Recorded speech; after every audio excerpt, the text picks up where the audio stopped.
welcome to another custom figure video.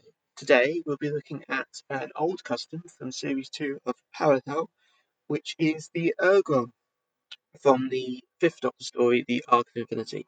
This actually started life as a standard 10th Doctor, as you can see from the lack of articulation in the arms.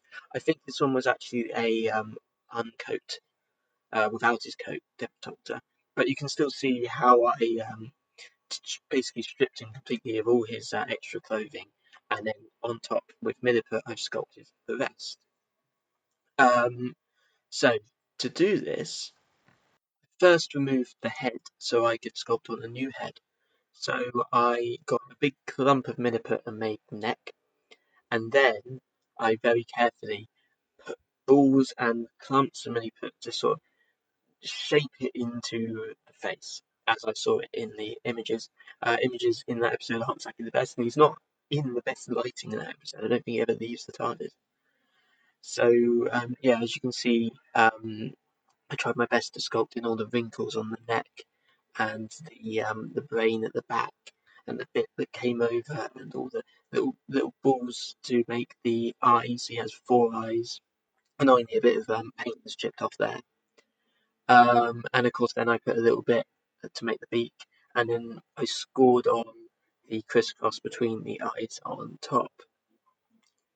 So, moving a little bit down, we can do the body. Now, this was a very thin layer of milliput that I sort of thinned out with my hands, and then I grooved on all the ribs and the bones and the stuff there, as also the bits on the back. And then, of course, on the back, I did the same sort of thing on the shoulders and the back with the thin piece of milliput, but then I did a big piece, and you can see it's the same size as my finger. I just sort of pushed inside and made it into that weird sort of thing that he has on his back. Of course, I tried to make it look like from the actual story. And I did the same things for the arms as well, and the shoulders. I just bits of milliput just to cover up where David Tennant's arms were. Um, just to flesh it out, give it a bit more, make it a bit more bulky, like pieces of bone. And I did the same thing around the torso and the legs. I did actually bring the legs up a little bit higher just to give him thighs, and then the bit under his knees. You can see I've actually lost one of his shins or his kneecaps there. I did the feet as well, where I did a piece and I did it over the top and sort of smoothed it down into a foot shape, and then I did 2 grooves to make 3 toes, which is what he has.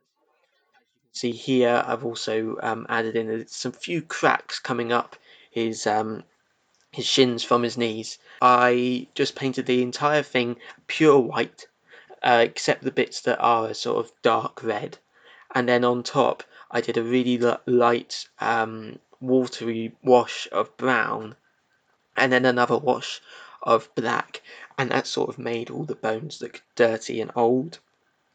Actually, all the bits of black you can see underneath are actually brown. That's from the original David Tennant figure. I didn't paint that, I just thought that worked, because obviously the actual costume would have had some sort of like Leica thing underneath to have all the pieces on top from the 80s. And that was it. The whole thing was just painted those colours. You could see the white from the eyes at the top, and that was about it. And of course, he looks really good next to the gel guard, and of course his master Omega, which I'll be doing a custom figure video for very soon, so keep an eye on that.